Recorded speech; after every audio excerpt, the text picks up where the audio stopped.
Concurseiro, concurseira, estamos de volta. Lembra-se que no encontro anterior nós falamos dos 100 anos da Primeira Guerra Mundial. Seguindo essa série de adiantarmos a notícia antes que ela vá para as capas de revistas e jornais, hoje vamos tratar dos 50 anos do golpe militar de 1964.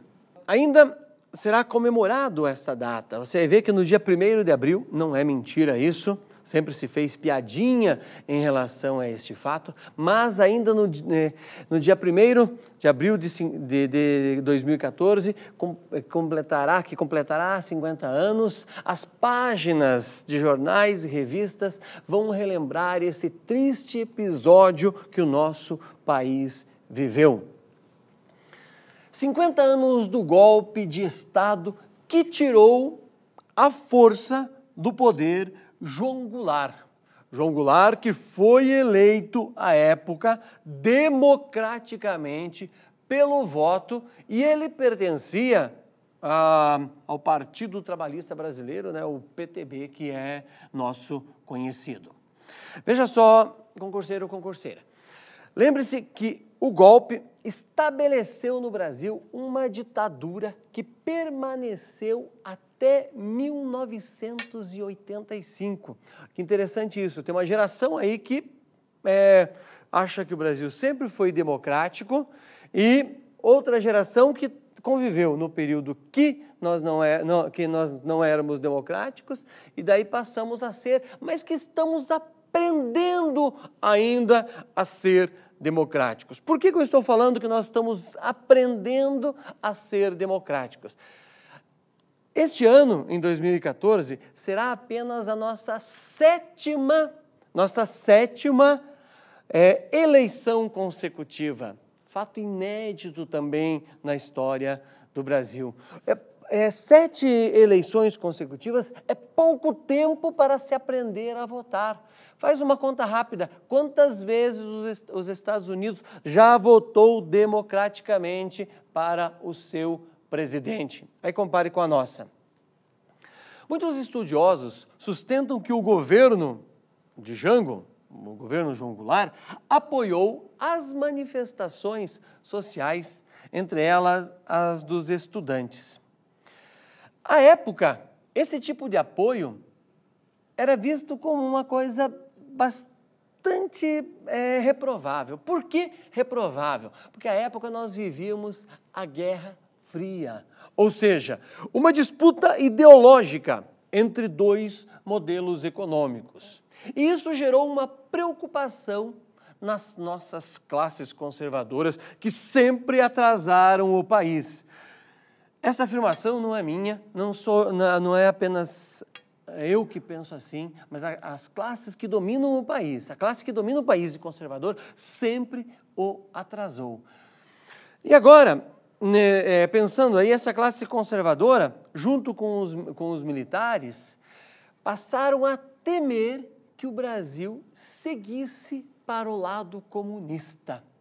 Que o Brasil se tornasse um país comunista. Cuba, tudo bem, poderia se tornar um país comunista. Cuba, uma pequena ilha, não tinha, entre aspas, muita importância. Mas o Brasil, o 3º maior país das Américas em território, o 5º maior país do mundo, seria inaceitável que isso viesse a acontecer. Vamos lá, vamos a alguns fatos que antecederam o golpe de 64. Isto é importante se o tema vier em algum concurso, esses fatos podem ser cobrados, ok? É claro que esse golpe é resultado de inúmeros fatos, mas alguns são pontuais e são considerados como o estopim para que o Brasil passasse a ser governado por um regime ditatorial. Primeiro, foi uma rebelião de sargentos em Brasília. Esse grupo de militares, olha só o que eles queriam: direito de se candidatar e a cargos eletivos e, é claro, também direito ao voto. Eles queriam isso. Na época, isso era uma afronta.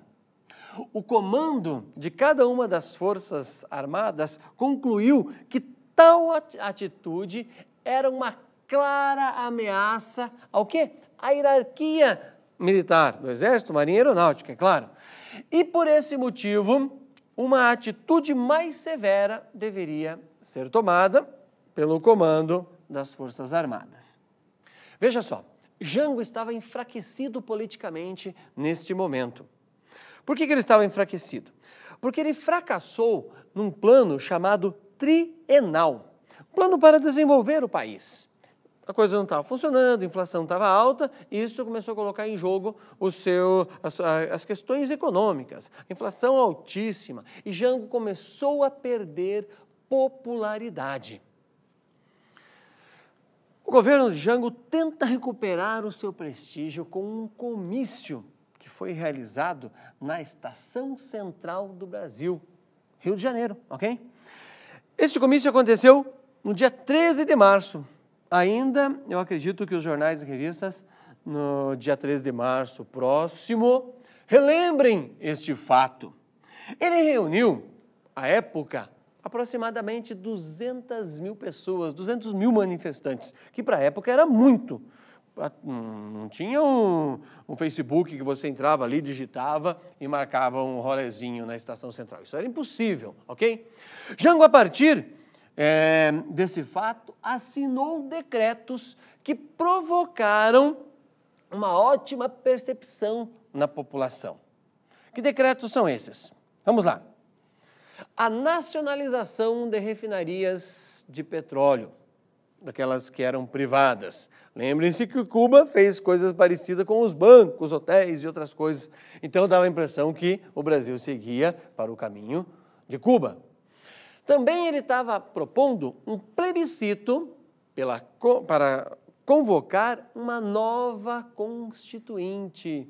Os militares ficaram pensando, será que esse cara vai mudar aí a Constituição e dar a ele mais poder? Outro fato que daí irritou aqueles que até hoje estão no poder no Brasil, tipo a família Sarney no Maranhão, e que começou a colocar em xeque daí de vez a desapropriação de terras para a reforma agrária. Já tratei desse tema aqui, dizendo que reforma agrária é coisa de país desenvolvido, de país capitalista, porque é uma forma de se desenvolver e o Brasil ainda não resolveu este problema. Lembre-se que à época nós vivíamos a Guerra Fria e essas atitudes passaram a ideia para os militares que o nosso país adotaria um regime alinhado à então União das Repúblicas Socialistas Soviéticas, ou seja, adotaria um regime comunista. Olha que interessante aí também que nós vamos ver nos jornais e revistas mais à frente. Para fazer frente a este comício de 13 de março de 64, em resposta ao comício no Rio de Janeiro, foi feito um comício daí na sequência, dia 19 de março, só que ele foi organizado em São Paulo. Olha que interessante, aqui tem um eufemismo por trás dessas palavras. O comício veio com frases espetaculares. Era a chamada Marcha pela Família, Deus e Liberdade. Seguinte, ninguém é contra isso. Ninguém. Ninguém é contra Deus, contra a família e contra a liberdade. Só que isso traz uma carga muito grande dizendo que os outros eram contra Deus, contra a família e contra a liberdade. Ou seja, eram comunistas. Esta marcha aí, Deus, família, liberdade, é conhecida como integralismo. Vale a pena registrar isso porque pode ser cobrado também por aí em seus concursos. Só para concluir isso, essa marcha foi uma questão dogmática, extremamente dogmática, quando envolvia Deus, família e liberdade, e cobrava automaticamente do Exército que se tomasse uma providência, porque Jango estava colocando em xeque a liberdade brasileira. O desfecho para o golpe vai ocorrer daí quando João Goulart apoia no dia 30 as manifestações dos marinheiros no Rio de Janeiro, em 30 de março. O apoio de Jango foi o estopim para o alto comando das Forças Armadas o acusarem de conivência com atos de insubordinação que ameaçavam a hierarquia militar em nosso país. Pense na seguinte cena hoje.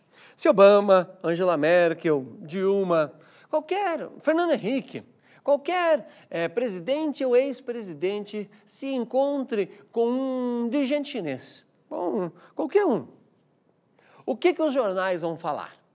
Revistas, comentaristas, só vão dizer, estão lá para fazer algum acordo econômico, estão lá para discutir o rumo da indústria, porque a China é a segunda maior economia do planeta.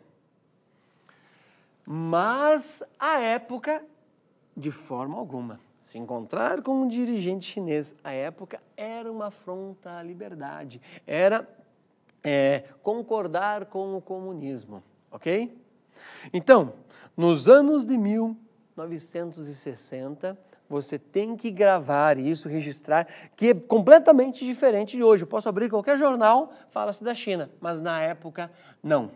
E para ilustrar esse momento, eu quero que você veja um trechinho deste filme, que eu já explico depois de quem é e a sua importância. Acompanhe comigo o trecho desse filme, veja lá.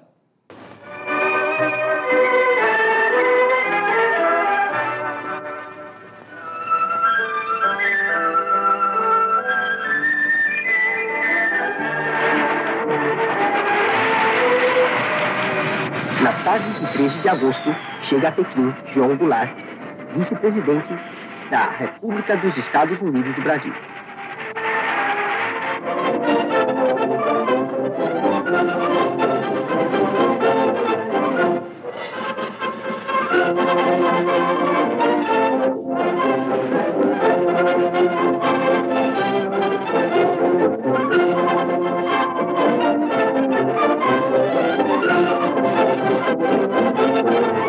Dos nossos povos que podem e devem ser bons amigos.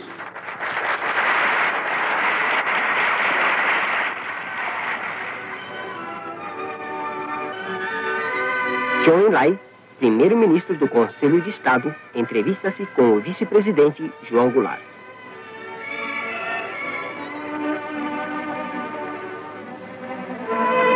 Liu Shaoqi, presidente da República Popular da China, recebe o vice-presidente João Goulart. Os hóspedes de honra visitam o Museu de História da Revolução Chinesa. Esses caracteres chineses dizem: distribuamos a terra, a golpe de machado inauguremos um novo mundo, e a golpes de foice cortemos o universo velho. No dia 23 de agosto, o vice-presidente João Goulart termina sua visita à China e parte de Cantão para regressar ao Brasil. Chen Shen, vice-governador da província de Quantum, e outros dirigentes da província e da cidade, assim como multidões cheias de emoção, despedem-se dos hóspedes de honra na estação ferroviária.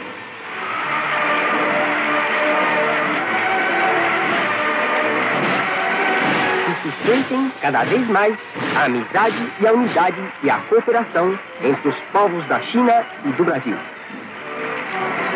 Felicidades ao povo brasileiro. Boa viagem aos hóspedes de honra.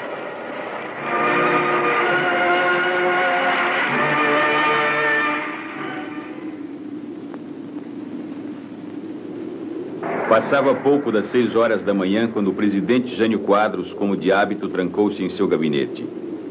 Naquele dia, porém, ele rascunhou os termos de sua renúncia que horas depois encaminharia ao Congresso Nacional, despertando os políticos de uma sonolenta sessão de sexta-feira. Sem que nada em sua expressão ou nos seus gestos traísse a decisão tomada, Jânio compareceu à cerimônia do Dia do Soldado. Vencido pelo que chamou de forças terríveis em seu bilhete de renúncia, foi fotografado pela última vez como presidente ao lado das forças ocultas. O ministro da Marinha, Silvio Eck, soou o alerta. Dar posse ao vice-presidente João Goulart era levar o país a uma guerra civil.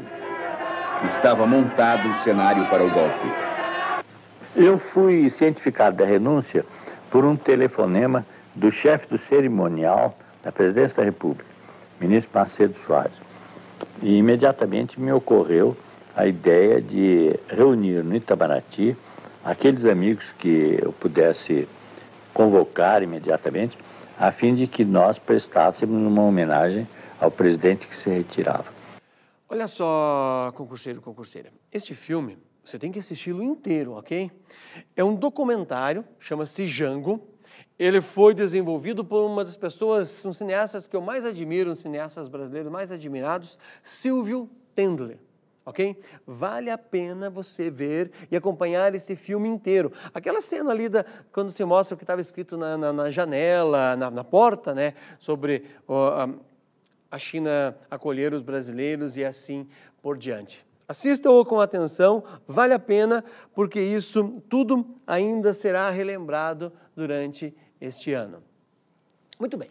Este fato aí do golpe em nosso país está relacionado a vários pontos que a gente deve gravar aí.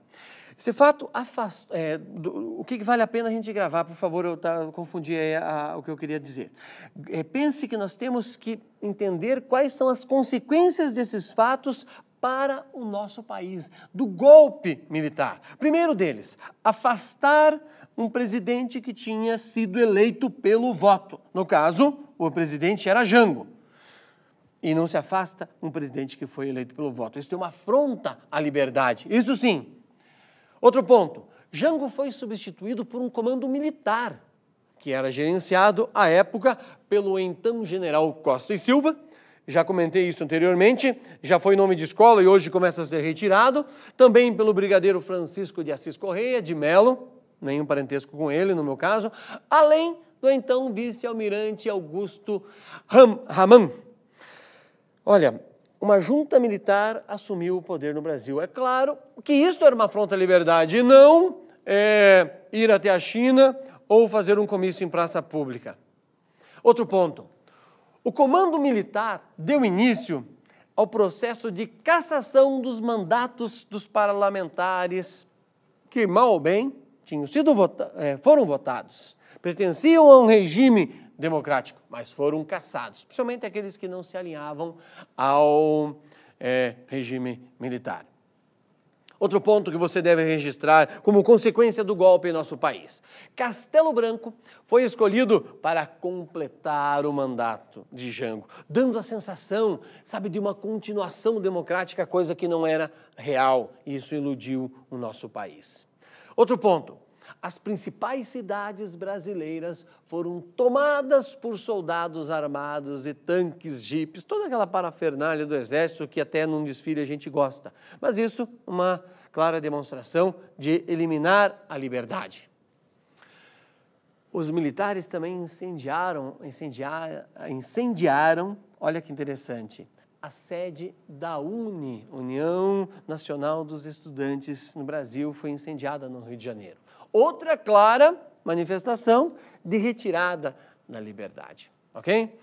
Esse golpe foi amplamente apoiado, registre isso, concurseiro, concurseira, porque a gente vê a revista, olhamos para a revista Veja hoje, para o Jornal do Brasil, o Globo e vários outros diários de notícia, achamos que todos eles defendem a democracia, mas à época todos apoiaram a ditadura. É só olharmos os jornais da época, você vê pela notícia que eles apoiaram.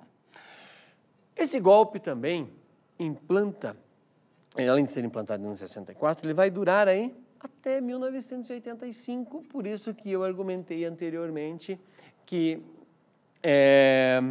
nós estamos votando ainda apenas pela 7ª vez de forma consecutiva e temos muito a aprender em relação ao voto. Também nós temos que lembrar de um outro fato. O Brasil não fez isso sozinho. O Brasil estava alinhado com os Estados Unidos. Vale a pena a gente dar uma olhada nessa matéria aqui, por favor, me acompanhe. Olha só, essa aqui é do jornal O Globo, né? Opa, voltando, não era para ter subido tudo. Ó. Casa Branca explica seu apoio ao golpe. Goulart e seu governo estavam prestes a instalar regime ditatorial. Engraçado, né? Na época eles achavam que o regime ditatorial seria instalado por Goulart. Então, a Casa Branca se alinhou com os nossos militares, assim como fizeram no Chile. Vale a pena depois dar uma lida nessa matéria inteira, essa parte do blog do jornal O Estadão. É bastante interessante, tem até o áudio. dos encontros que se fizeram à época, até pensando em invadir o nosso país, para não deixar que ele caísse em mãos comunistas, os vermelhos. Concurseiro, concurseira, embora alguns acreditem que a história nos ensina que nós não aprendemos nada, ok? E assim ficamos repetindo os nossos erros, mas há outros que entendem que, estudando os erros, estudando os problemas, nós podemos evitá-los, que eles se repitam. Eu sou a favor, eu concordo, eu apoio, eu gosto, eu quero que seja verdade que, estudando os erros, o militarismo no Brasil foi um erro, nós possamos não mais repeti-lo. Vale a pena se aprofundar a este tema. Ele vai voltar ainda, eu estou adiantando aqui matérias de jornais e revistas que irão, posteriormente, no mês de abril, ser publicados em todo o nosso país. Valeu, um grande abraço, a gente se encontra no próximo A Prova Atualidades. Até lá!